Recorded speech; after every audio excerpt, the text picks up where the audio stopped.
Okay, we've got 4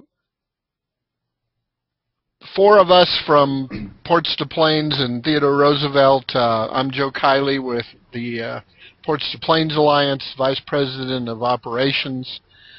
Duffy Hinkle, also with Ports to Plains Alliance, Vice President of Marketing and Communications. Jack Schenendorf with Covington and Burling, who works as our federal consultant. And Cal Klewin, the Executive Director of the Theodore Roosevelt Expressway. We've got 12 other folks on the line, and I'm going to set it so you can see who those folks are. So you should be able in a moment to see who else is on with us. But in the meantime, we're going to go ahead and move forward.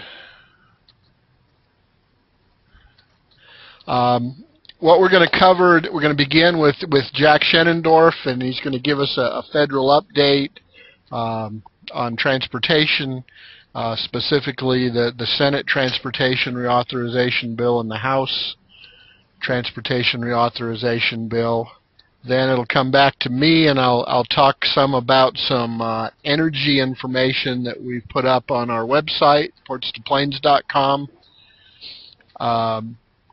We will then go to Cal, who will give a report from the Theodore Roosevelt Expressway, and then we'll close it out with a little bit of new trade data and some work we've been doing with the Ports to Plains University Transportation Center. So I'm going to go ahead and turn this over to Jack. And Jack, you should be able to, I'm no longer the presenter. You're now the presenter, and if you'll show your screen, we're set. And it's good.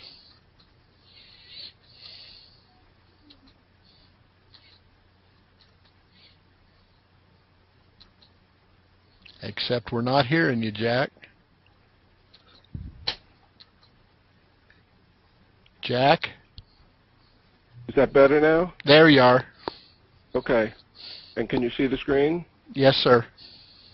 Okay, thank you. Thank you, Joe, and appreciate the opportunity to make this presentation this morning. What I'm going to try to do is kind of give you an update on where things stand, and things are evolving by the hour, so I'm going to try and give you a snapshot of where we are right now, but as you'll see, things have been changing quite rapidly.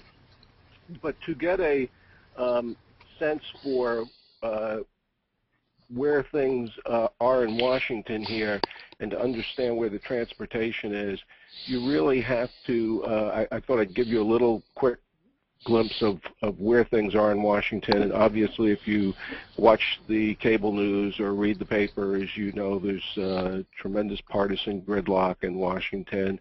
That is really the overriding and dominating factor in what can get done and what will get done. Neither party is working with each other, and that is obviously making things muted.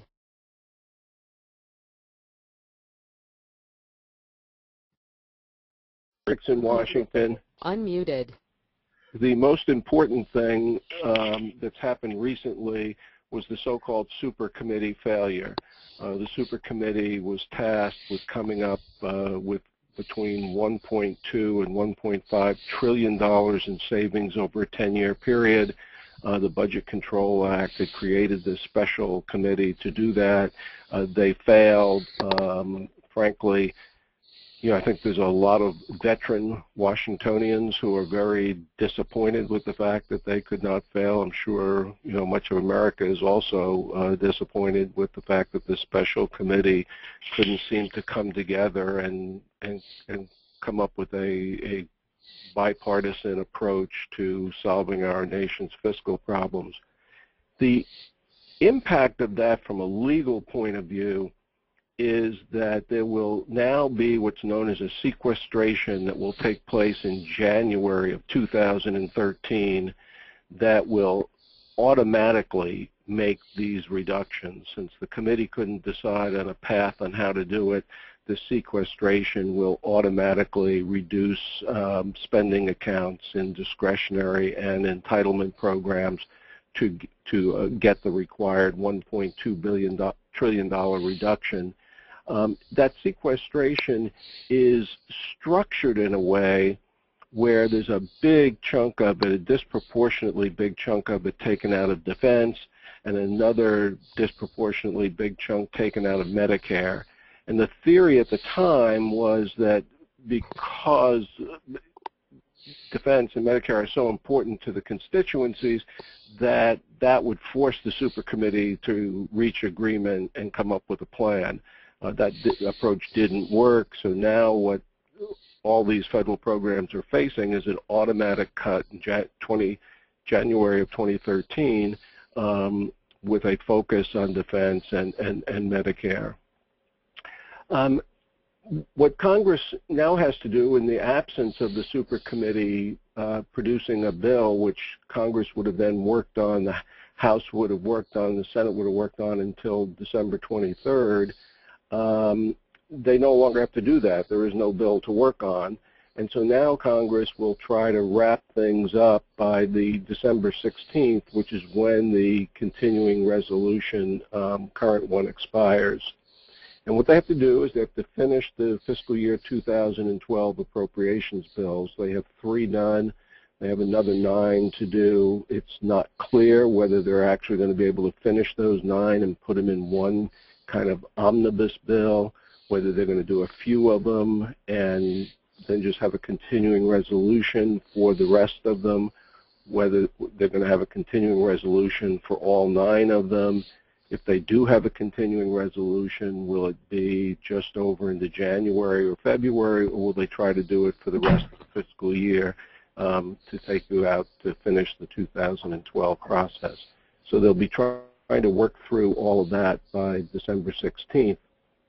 There were also a number of other issues out there. There are so-called extenders, things like the research and development tax credit, things that expire at the end of this year that are that need to be done in some fashion, ideally. The payroll tax relief that had been enacted in this last year, is Congress going to continue that? The doctor's fee fix, which has been going on each year, costs about $50-some-odd billion, so that doctor fees don't go down the way the Medicare law would otherwise require. And then unemployment insurance. I think most members of Congress had hoped and had expected these 4 items to be rolled into the product of the super committee, that they would have made that part of their package on how to deal with these and get these finished. But since the super committee failed, Congress now has to figure out what are they going to do on these things, and are they going to try to fix them before December 16th? If so, how are they going to offset those costs? How are they going to pay for it? Because all these 4 items cost money. Or are they going to kind of punt till early next year and say, we'll do it in January, February, we'll make it retroactive to January 1st. The other thing that's out there is this defense sequestration fix. A lot of people say that, well, this sequestration that's going to go in place in January of 2013, we can't let the Defense Department take those kinds of cuts, and we can't wait till next year to try to fix it. We need to fix it now, because if we wait, the Defense Department will have to start making decisions to get ready for that, and those decisions will hurt our military. And then there's also the highway bill, which is the subject of our discussion today.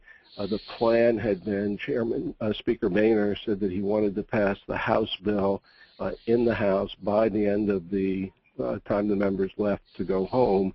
Now, when he made that statement, he thought they would be here till December 23rd because to deal with the super committee product.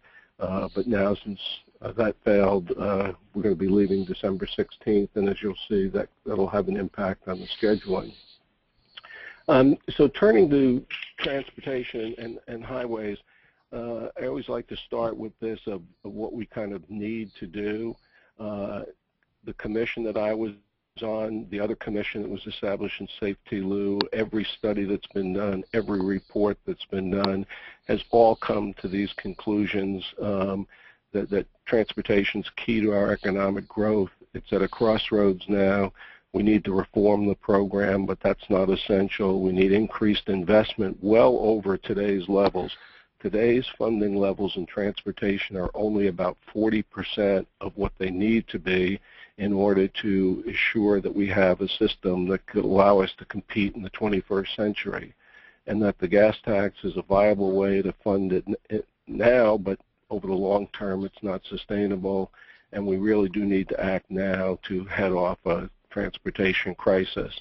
And so that's the backdrop that this reauthorization is taking place in, and what they're trying to achieve when they first started out, at least.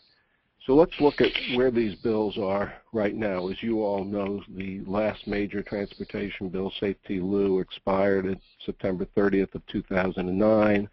It's been extended 8 times. The current extension goes to March 31st of 2012, and the programs in that were cut about 7% from what they had been in the highway side. The other important factor that they're facing is that for a whole variety of reasons, which we can discuss in the question and answer if you want to, is the Highway Trust Fund cannot support the current Safety Lou levels. And you would have to, the trust fund can only support a program that would be about 35% below the Safety Lou levels. So if you said, well, let's just live with in the Highway Trust Fund what it can support, the program would actually have to be cut by about 35%, and that means that you'd be cutting it below current levels, and of course we just got done saying the current levels are just about 40% of what actually needs to be invested, so you'd be heading in the wrong direction. One would think at this point that Congress would be trying to develop new revenues, not only to get to Safety Lou levels, but to increase the spending, as all of these studies have indicated. But again, because of the current partisan political situation here in Washington, and for a number of other reasons, the basic mantra is no new taxes. It's going to be very hard to get any significant revenue increases enacted. And so that has really tied the hands of the committees. Muted. And what they have done is the Senate bill, where EPW has now approved their title. They're still waiting for the Banking and Commerce and Finance committees to act. So the Senate has started moving forward. The House was tentatively planning to release its bill this Friday, introduce it on Monday, and then T&I committee and other committees would act in this next few weeks.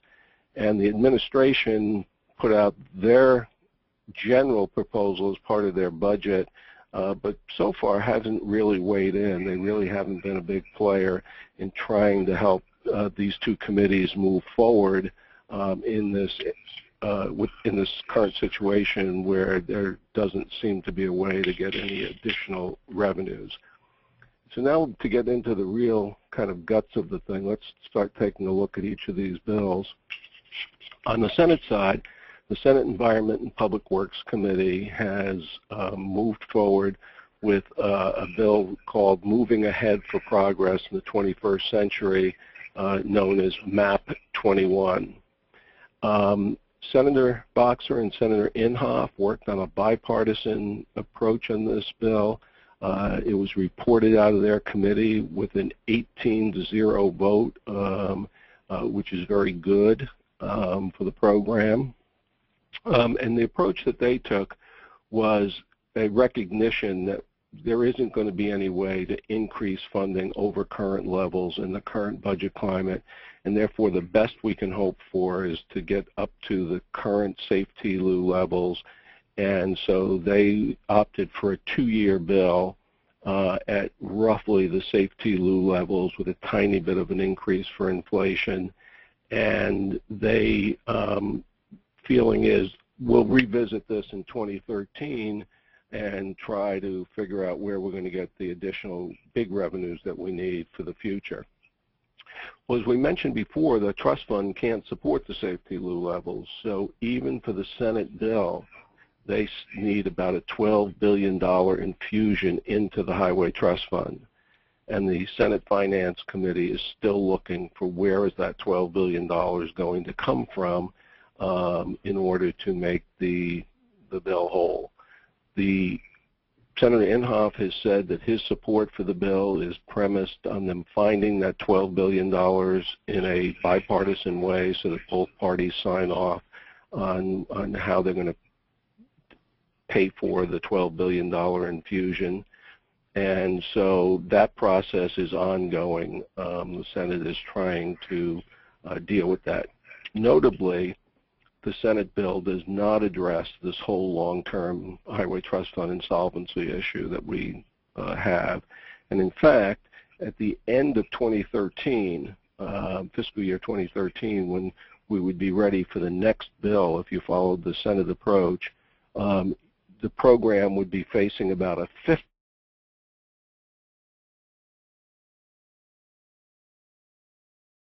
if it would Unmuted. a reduction of about 50% in 2014 without additional revenues. So the longer Congress goes without providing a real source of revenues to the trust fund, the bigger and bigger the problem gets. The Senate bill does a number of other things. It guarantees states a 95% rate of return. It consolidates the 13 programs, major programs today into 6 core programs. It eliminates a lot of individual formulas, instead opting for this 95% rate of return approach. Provides greater reliance on performance standards. It has streamlining. And it has a big expansion of one of the innovative financing approaches known as TIFIA. The Senate bill, by its focus on core programs, including the National Highway System, is generally good for rural America. The big problem is there's no big increase in funding.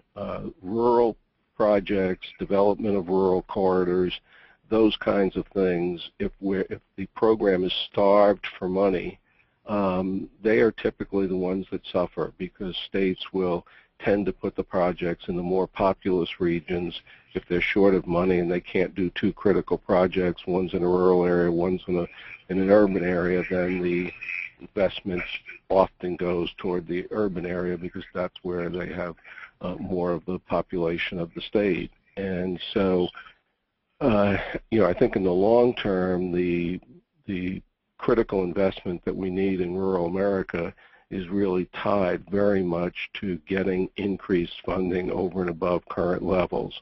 But from a programmatic view point, the Senate bill is basically rural friendly, and so it is good.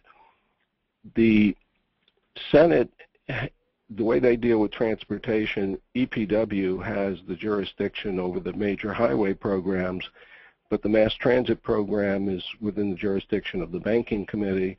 The rail programs and safety programs are within the jurisdiction of the Senate Commerce Committee, and of course the finances are dealt with by the Senate Finance Committee.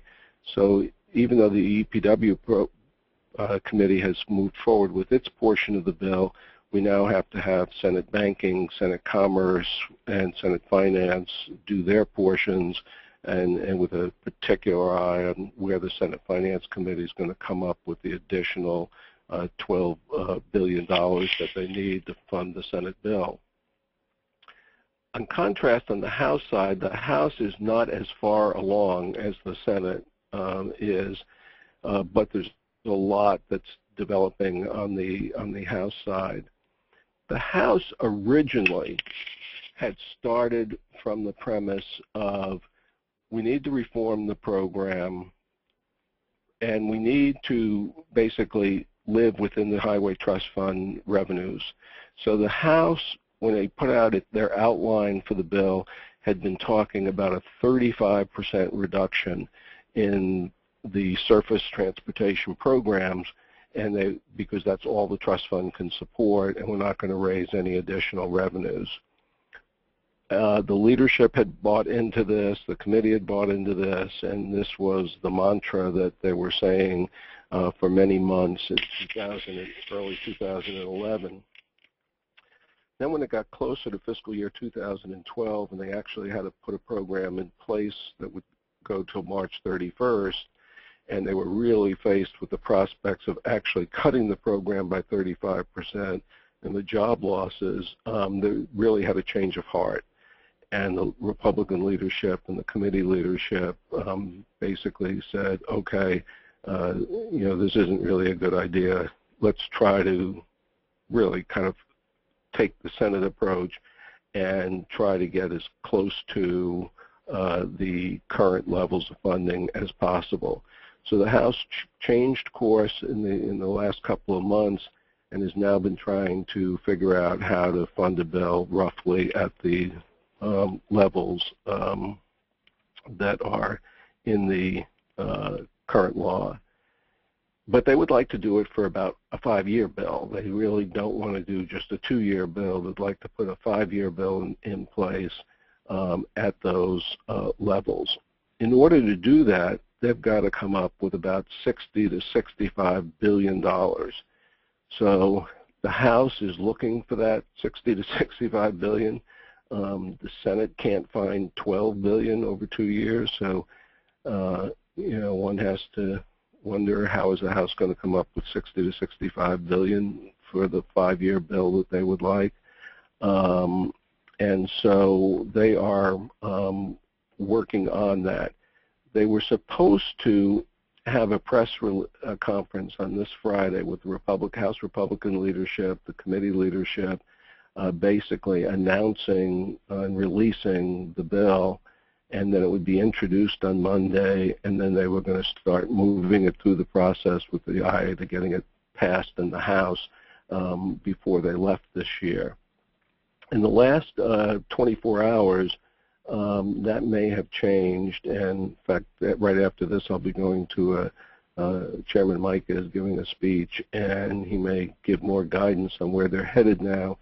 But there were some expressions of concern raised at a Republican leadership meeting late yesterday, saying that since the House is now not going to be in until December 23rd, when they thought they were going to be, is there really time to get this bill done by December 16th, given the committee markups that would have to go through the floor, and just that raising the timing issue as not being likely that it can be done within this particular time frame that they're looking at. And so that might mean it might move slower, and it's conceivable that they would push everything off, not even release it or committee markups until January, because they may not want to release the bill now and then have to wait a month or a month and a half before they mark it up and try to move it to the floor, because I think their feeling would be there would be too much opportunity for mischief then, and it's much better to release it and then move it fairly quickly. So the House schedule is back in flux. It looked like it was pretty clear just 24 hours ago for this Friday and Monday introduction of the bill, and then a markup later in the week. But now that might be called into question if they decide that there's no way to get this done by December 16th. There's another aspect of the House bill that's very unusual, in that the House Transportation Committee, unlike the Senate where the jurisdiction is broken up over 3 major committees, the House T&I Committee has jurisdiction over the whole program except for the financing. And so typically the House bill is the House Transportation Infrastructure Committee drafts all of the transportation aspects of it. Ways and Means drafts the taxes and the Highway Trust Fund portion of it, and then those two get married up and go to the floor. But this year, the Republican leadership has announced that in this bill, they also want to address the long-term Highway Trust Fund solvency issue. And the way that they are proposing to do that is basically to include in this bill a title from the Energy Committee that would basically open up production, oil production in ANWR and the Outer Continental Shelf, so that there would be a big increase in domestic production of oil. And that therefore would produce significant increase in royalties in the future from that increased production.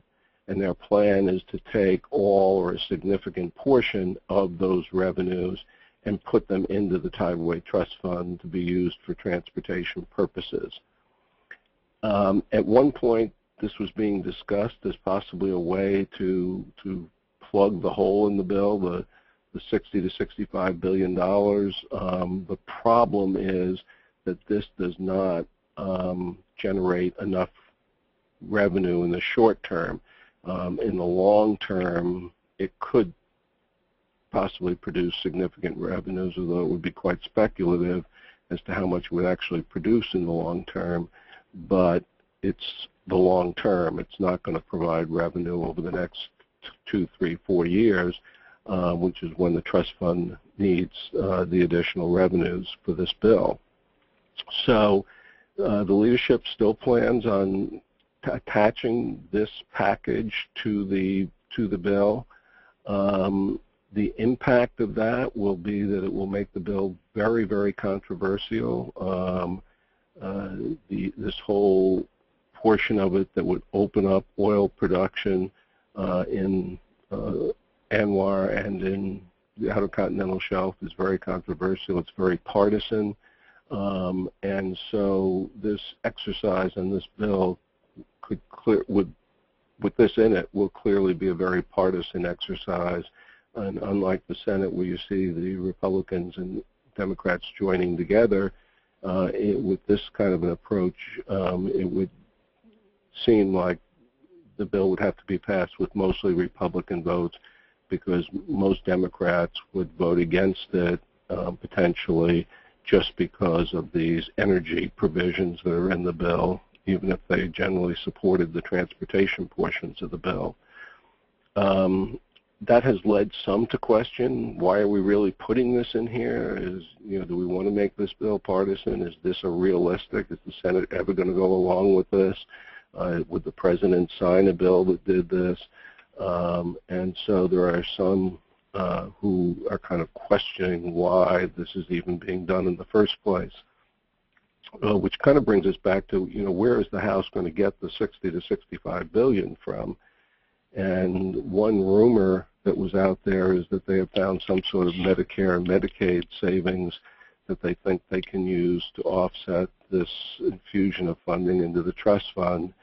And again, that's going to be very controversial. So how you pay for this additional trust fund money if you're not going to increase the gas tax or find some other user fee, if instead you're going to look to things like Medicare and Medicaid savings and increased oil productions and the royalties from that as ways to put more funding into the trust fund, that those are very controversial in and of themselves. And so I think how this will all be dealt with in the House is not clear. I think it will make the bill clearly very partisan. It's going to be very hard on final passage for a Democrat or a lot of Democrats to vote for a bill that had these kinds of savings in them, if they are Medicare and Medicaid savings, and also the energy provisions. The House is also going to have an equity program of some sort, and from what we've heard and what they've talked about, they, like the Senate, are going to focus more on core programs, an NHS program, an STP program, a safety improvement program. There might be as much as 60% of the resources devoted to this expanded NHS program, which would include what today is the interstate maintenance, the current NHS, and the bridge programs. Again, the House bill is going to have streamlining in it. We think it's likely it'll have greater streamlining than the Senate bill has, and it too will have a big expansion of TIFIA. So both the House and Senate bills are headed on policy in kind of the same direction of focusing more on core programs, giving states more flexibility, no earmarks, no discretionary programs, or very limited discretionary programs, much greater reliance on performance standards and streamlining, and some of these additional innovative financing techniques. But the House bill is going to have the same problem as the Senate bill had for rural America. Well, the program restructuring wouldn't seem to hurt rural areas. It's the lack of an increased funding over and above current levels that will have the impact, because when you're funding at just a small percentage of what's really needed, then the projects in very populated areas tend to get preferential treatment over projects in rural areas, as you well know, and so that's just an issue. So that's where it stands. The House and Senate are moving forward. I guess the optimistic take on all of this is that the Senate would find the money for the 10 to 12 billion that they need. They will move their bill forward and bring it to the Senate floor, if not this year, early next year. The House will go forward with something close to current levels. They'll find some offsets, and they will probably include these energy titles in the bill. It may be a quite partisan vote in the House, but at least the bill will get out of the House. And then that means the House and Senate early next year will have an opportunity to go to conference and to try to have come out of the conference something that can be supported by both bodies for some period of time, between 2 years and 5 years.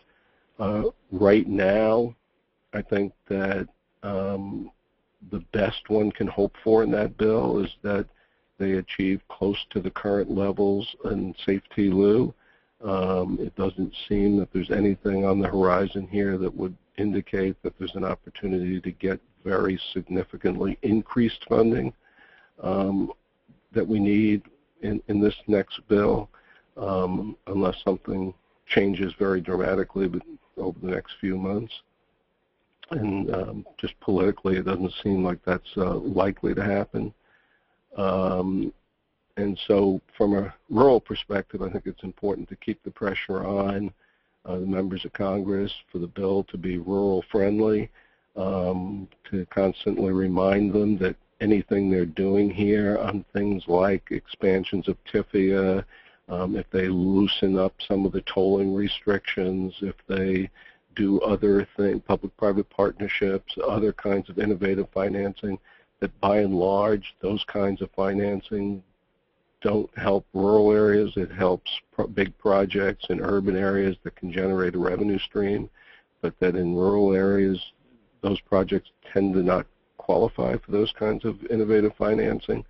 So therefore, it's important that the bill's policies have a focus on rural America so that the grant money that's invested is fairly invested in rural areas. So that's where we stand right now in the House and the Senate. Both are moving forward with their bills. Hopefully the House will be releasing its bill fairly soon. I think both bodies are serious about getting something done by March 31st, so there doesn't have to be another extension, that they can decide on, they can come to agreement on a bill for a longer term. I think the House Republican leadership now supports that and now supports a bill at roughly the safety lieu levels.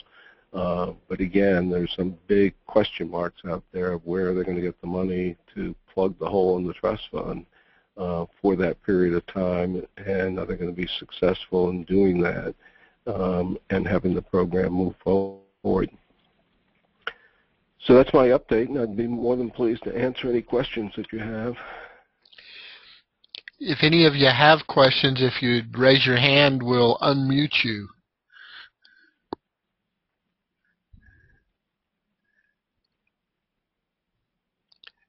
I'm not seeing any, Jack. Okay. Really appreciate that. Just so the folks know, Jack's going to step out because he's heading to that news conference with Chairman Micah to see what the change is this hour in the transportation funding battle. So we're going to go ahead and move on.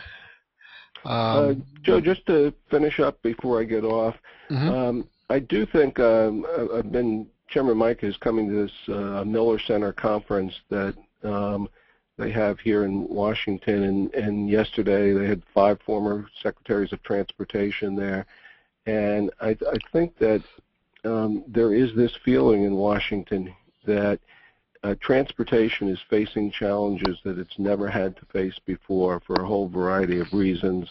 The situation has evolved to that, and, ranging from the mood of the public and what the public was looking for, and members of Congress and all of the problems, the fiscal problems facing the country, but that the challenges to transportation are greater than ever, even though transportation is really part of the solution, because without improved transportation, we can't have the improved economic growth that we need to help us get out of some of the fiscal problems that we're in.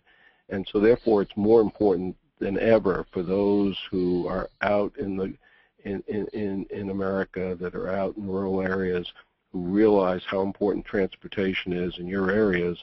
It's all the more important for you to be talking about this to your friends, neighbors, church members, to be talking about it in the press, and to be talking to your members of Congress and your state legislators about it, how important transportation is and how we have to find a solution to these problems. So I leave you with that and urge you to continue the good work that we have all been doing up and down this corridor to make sure that the public and our political leaders are aware of the importance of investing in America's transportation infrastructure, especially our major rural freight corridors. Thank you. Thank you very much, Jack. Switching gears a bit, recently the www.portstoplains.com was updated with a section on energy information along the corridor. It's just /energy is what gets you to it. It'll give you the latest energy news that's available, and then specifically we'll be able to look at some of the latest data for each of the states that's moving on, sections on crude oil that include oil and gas jobs in the region, crude oil production, proven resources, natural gas, some mapping of conventional and shale plays, what's the gross withdrawals, what's the dry production, how many producing wells are there, kind of the state ranks in those things, wind, where's the capacity and what's happening, and then of course on each of these pages there'll also be specific. Under wind we'll have specific information, the latest news on what's happening in wind along the corridor. So please, if you have something from your communities that affects any of this, or transportation and news or economic news, pass it on. Biofuels, what's the capacity, where are the refinery locations, and some general information on biofuels.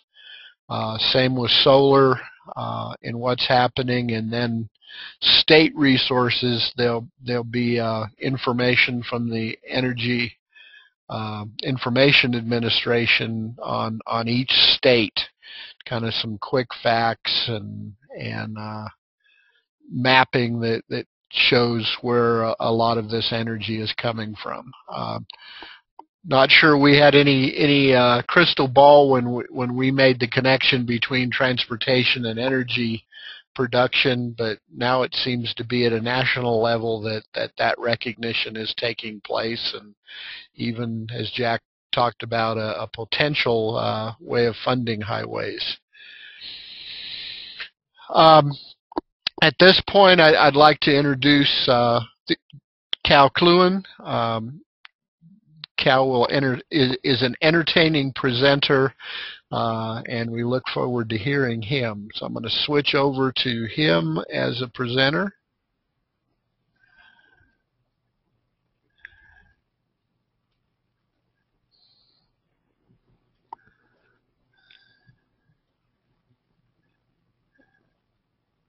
And Cal, are you ready to go? I'm ready. Can you hear me? I can hear you. I cannot yet see your presentation. I'm hitting all the there it is. Do you see the presentation now? I do now. Okay.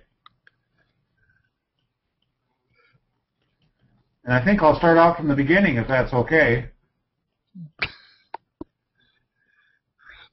There you are. Again, as Joe said, I'm Cal Klewin, Executive Director of the Theodore Roosevelt Expressway. We are the northern portion of the United States, portion of the Ports to Plains, the Theodore Roosevelt Expressway extending from Rapid City on up through the Canadian border on up into Regina, Saskatchewan. My presentation today is just going to hinge a little bit. I'm going to key a lot on energy because I'm sure everybody on the webinar has probably heard about what's happening in North Dakota, how active it is with the energy industry, but I'm also going to key a little bit on how diverse our economy here is in North Dakota and how important transportation is to us. You can see you can see how these trucks and vehicles are stacked up. This is in Williston, North Dakota. This is an everyday occurrence in that area, all the way down through to the South Dakota border. And there's also some interesting video into South Dakota that shows how they're being impacted on the energy industry and freight movements coming up through South Dakota. Our state had an unprecedented amount of $1.73 billion put into the Department of Transportation in North Dakota to increase and improve the system in North Dakota throughout the state. And the legislature this year, we meet every 2 years. The 2011 legislature was very good in assisting us in getting dollars to improve some of these roads, mainly just maintenance. We've had some real devastation here in North Dakota with the freight movements coming up through the Theodore Roosevelt Expressway, issues with traffic safety. So it's a real understanding in our region of how important it is, transportation and the safety of it and fluid movement of transportation is.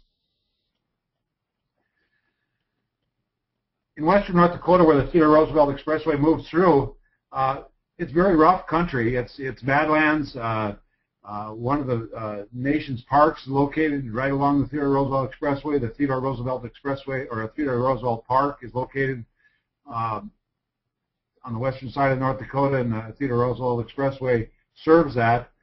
This is a road about 19 miles to the east of the Theodore Roosevelt Expressway. This is a highway. You can see some of the terrain. This is a state highway, Highway 22. And just give you an idea of what happened with moisture and the rough terrain. That was a highway that served some of the oil and gas industry at a major level. And that's what happened in the May and in June. That road just gave away due to the heavy traffic and also a lot of moisture, and it's very difficult soils to work with. I want to point out that in North Dakota, and I believe in parts of South Dakota also, we deal with extreme weather, freeze thaw, and in North Dakota they put load limits on the state and county roadways where you're limited of how much you can carry on your freight movements. So that's very closely monitored, and that's something maybe people that are on the webinar are not familiar with, but they do try to preserve these roads. But you can see what happens when when we have extreme temperatures.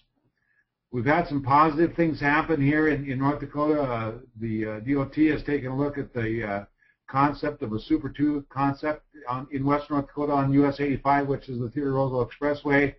As you can see, that construction, and we did have a ribbon cutting here, I believe the 18th of November. The governor came out along with our Senator Hoeven, and representation from the congressional delegations all came and realized how important this is to our region on the movement of goods and services throughout the western part of North Dakota. The TR Expressway is the only, there's I-29 on the eastern side of North Dakota, I-94 going down through the center of east and west, and also Highway 2 is the northern part. And so Highway 85, the Theodore Roosevelt Expressway, is the one we have to work on to get it built up to accommodate freight.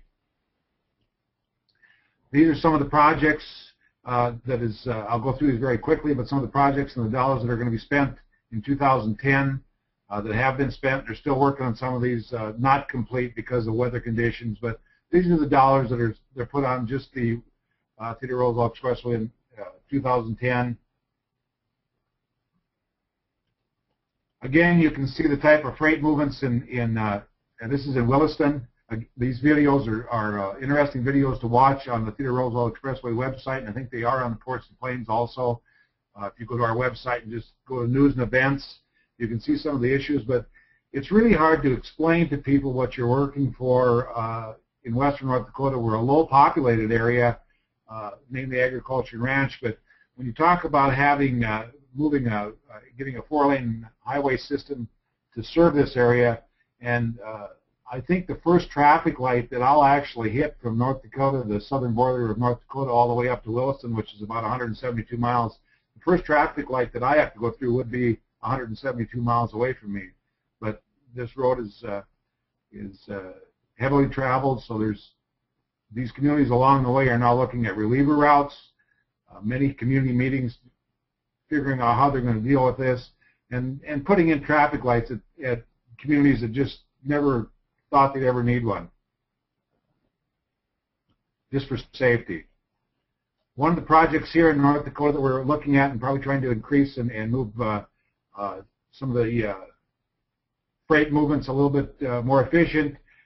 You can see here this is a bridge that goes across the Little Missouri River in North Dakota. Again, you can see the terrain that serves, and that particular bridge, when I talked about the load limits earlier, when they put load limits on North Dakota roads, there can be detours that have to go around that bridge. They can be as far as 300 miles to get to the other side.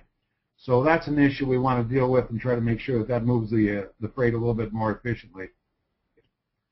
You can see how it limits some of the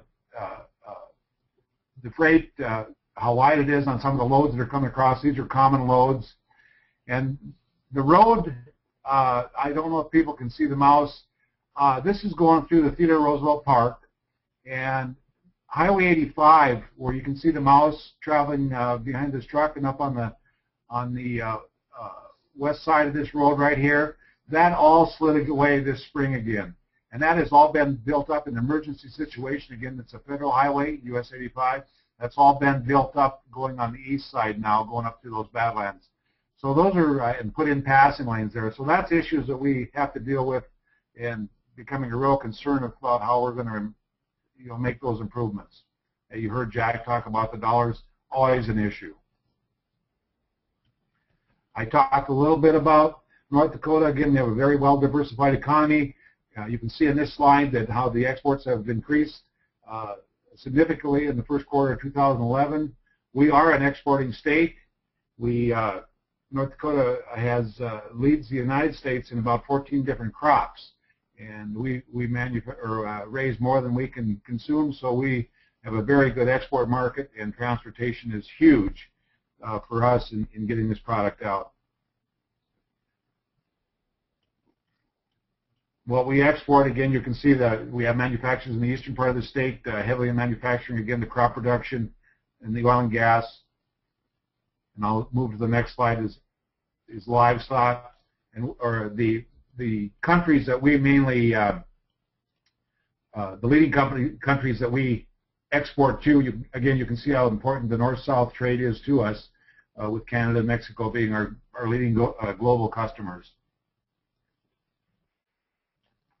Again, the exports that we do, we rank 8th in the nation with our agriculture exports, and these are some of the rankings that we do. Again, you can see sunflower oil and seed big in this area. We are number 1, number 2 in wheat products, and number 3 in just basically seeds for growing. Again, the destinations for U.S. livestock products. Again, you can see where Canada, Mexico, North, South, China, and Japan lead the way as far as export products of livestock. And being a ranching area out here, we know that Korea is huge. Been a lot of cattle and so forth have been going to Korea for consumption out of this area. Our South Dakota and Montana partners are very important to us. Montana's taken the lead on Highway 2, which is a portion west of Willis, North Dakota. They're acquiring access for the to complete Highway 2. There's been kind of a standoff between North Dakota and Montana who completes it to the border. There's about 20 miles west of Williston that's just 2-lane that's not been completed on Highway 2, and it looks like there's going to be some completion on that on the Montana side in the near future. They are acquiring a right-of-way for a 4-lane from Bainville, Montana. We recently just have a great membership from South Dakota. They are become a member of the Theodore Roosevelt Expressway at a major level. We work together with them very nicely with the tourism component. Also, they're recognizing the importance of oil and gas transportation issues in that state, coming north out of Belfou, South Dakota. They've made a tremendous effort at completing the Heartland Expressway from Rapid City. They're going to try to get it to the Nebraska border by 2015. And one of the things that we're kind of excited about is South Dakota's going to be putting in their signage for the Theodore Roosevelt Expressway. And we have signage in Montana from Canada all the way down to the South Dakota border. And now they're making application to get our Theodore Roosevelt Expressway signs put along that portion of the corridor. So we're excited about that, and we have a very good relationship with, hopefully, with everybody along the corridor. And that's my update. Again, it's we're excited here, but we do have some transportation issues that we have to pay attention to on a daily basis, and hopefully work it out so we can all partner in a good economic success through transportation. I'll take any questions. Again, just raise your hand and we'll unmute you if you've got a question for Cal.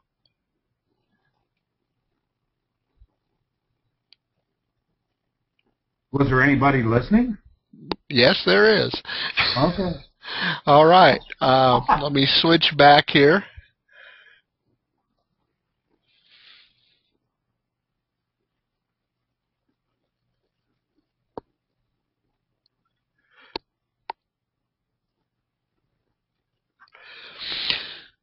Just a quick update as we kind of bring this thing to a close. We've been tracking trade data by state, by Canada and Mexico, by key border crossings since 2004, and just wanted to give you some of those numbers that are complete through 2010. We'll have that data published by the end of the year. I've still got some work that I need to do to get it completed up, but again, you can see the growth that's taking place along the corridor. The same's true in Mexico. You know, continue to be great opportunities for communities along this corridor to develop. These numbers are the numbers of the 10 states in the economic region of the Ports to Plains Alliance to Canada and Mexico through these various ports of entry. And so you can see the numbers continue to grow. The last thing that I've got is we've been working with Texas Tech, the South Dakota School of Mines and Technology, and the University of New Mexico on an application for the Ports to Plains University Transportation Center. That has been put in. We don't really have a timeline from the federal government as to when their selection will be made, but again, if you get an opportunity and see your elected officials and can remind them that this would be an important piece. This transportation center will focus on the Ports to Plains region in the efforts to improve transportation. You know, here was kind of their main focus: transportation research, educational programs, workforce development, and tech transfer in the Ports to Plains region.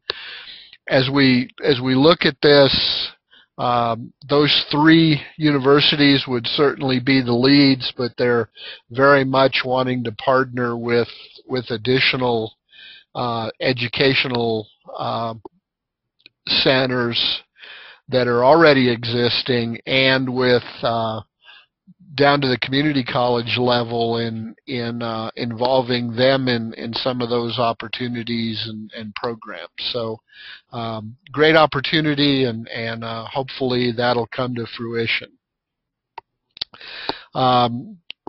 We're at the end. We've fulfilled our time. Again, if there's any questions, if you'd raise your hands, or if you've got topics that you'd like to have on a future webinar, if you'll send those to me or to Duffy, we'll take a look at those and include them in. We'll try each time to highlight a little different region, like we did the Theodore Roosevelt Expressway this time. Are there any questions?